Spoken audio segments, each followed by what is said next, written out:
Today we are going to be talking about your high-level pitch. Traditionally, an elevator pitch was a summary of the business plan. It was a way to distill a large document, such as a 150-page business plan, into a more succinct version. Nowadays, the elevator pitch is a standalone presentation of your business. It might include things like the problem or pain point, your solution, the target market for your business, competitors, the team, a financial summary, and milestones going forward. However, one of the misconceptions is that each of those things needs to be included in your pitch, and that there is a right way to order your pitch. The reality is that the pitch changes. The pitch actually depends on multiple things, including who you talk to and what your business does. So it's important to know whether you're talking to an investor, for example, or a potential customer, and to know whether your business is something that's high-tech and very complicated, or perhaps more low-tech. Let's start with your audience. Who are you talking to? The first thing to remember is that as an entrepreneur, you're always pitching. What your pitch looks like depends on who you're talking to, however. Successful pitches will tailor the message to the purpose at hand. So you might think about it in terms of what you currently need. Is it financing? Is it talking to potential employees, and so on? And what the most relevant way to communicate this message would be. So if you're thinking about financing, you want to think about things like, what are you offering? How is it special? And what's going to enable you to win and increase the value of your potential financier's investment? If you're talking to a potential employee, for example, you might think about why they should choose this job over another job. Will they adopt your vision? Will they be able to succeed in this job? If you're thinking about potential customers, what's relevant to communicate is why they would choose your product or service over another, and how it will specifically bring them value. Potential partners, on the other hand, you might want to communicate why working together will be beneficial for everyone. Your product or service will matter to the listener. You also need to think about the level of detail to go into, however. After you know what you do, you need to decide how deep to go into your product or service. One way to think about this is that pitching is not about selling. Too often, people think that pitching is equated with selling. It's more about generating interest and starting a conversation.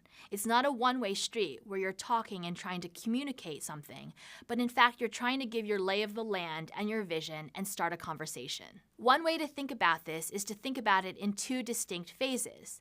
The entire pitch might be composed of phase 1, where you're talking, and phase 2, where you're answering questions, and you may go back and forth.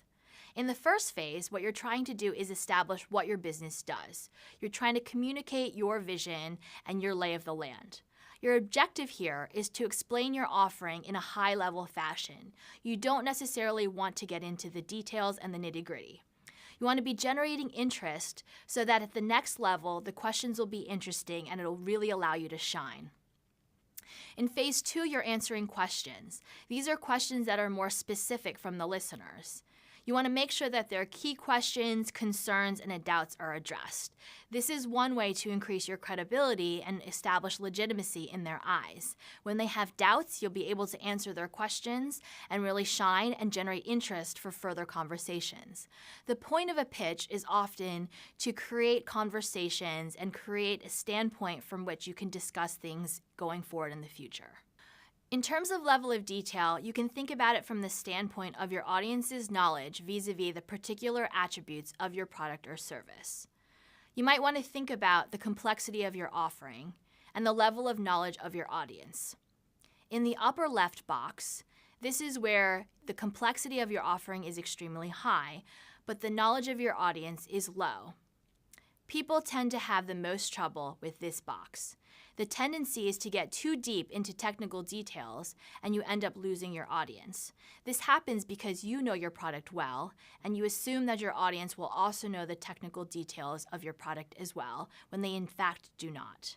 As an example, let's watch this pitch on Evernote. Hi, I'm Phil Libin, the CEO of Evernote. Evernote is your external brain. Whenever anything important happens, you can put it into Evernote and you'll always have it on hand when you need it. You can use Evernote with lots of devices that you currently have. We have a version for Windows and for the Mac. You can also use this from any web browser, any phone, or any camera. Now, your memories take many different shapes. There's lots of stuff you want to remember. So you can use Evernote, for example, to take a picture of someone's business card, or to take a picture of a whiteboard or a wine label that you want to remember. Or you can leave yourself a text note or a voice note. All this information goes up to the Evernote servers, where it's processed and indexed, letting you do things like search for all the text in your images, letting you search by location. The information is then synchronized back down to your clients so that it's always on hand, so you can always find what you need wherever you are. Evernote has 2 subscription levels. We have a free subscription and a premium subscription. Premium subscription is $5 a month, and you get virtually unlimited storage and all sorts of other goodies. Thank you. As we just saw, the founder of Evernote knew a lot about his company, as he should. He talked about a lot of particular attributes of his product. He talked about all of the various options for pricing. And what he really did was focus on this upper set of boxes. However, what he didn't think about was the knowledge of his audience. If his audience was not familiar with Evernote, he might have ended up losing a lot of potential clients because they're not familiar with what the company does and needed him to stay more high level about what the particular offerings were. Equally as important as the content itself is how you come across as the entrepreneur. In some of my research, for example, I find that attributes such as authenticity and passion are critical, though not in the manner that we might always think. Let's watch an example pitch. The most widely used manufactured material on the planet is concrete. On average, each person uses more than 3 tons of concrete a year. Unfortunately, concrete manufacturing process contributes to more than 10% of carbon dioxide emissions worldwide. However, we have been able to develop a concrete that not only cuts the carbon dioxide emissions by half, but also it is 5 times stronger than normal concrete. Our design is unique because we have discovered how to change the very nanostructure of concrete. This approach is environmentally friendly, and at the same time, it reduces the cost of concrete manufacturing by 40%.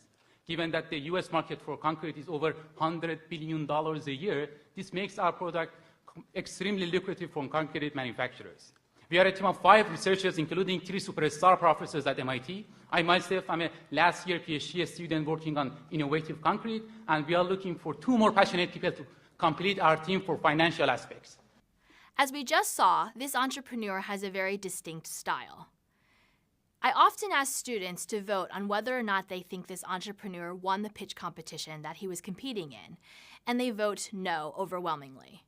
However, if you think about authenticity and passion, this entrepreneur demonstrates a lot of authenticity. He talks about his passion for concrete. He talks about his PhD in concrete innovation. And in fact, he did win this competition because he did come across as very authentic and passionate. As we've seen, it's important to be clear on what you do and who you're talking to. It's also important to know what your audience knows. This is just an intro into the basics of the pitch. In the second course, Launching Your Startup, we'll get into more of the details of pitching and look at the mechanics of the pitch, as well as go through additional examples of effective and non-effective pitches. Thank you for joining this session.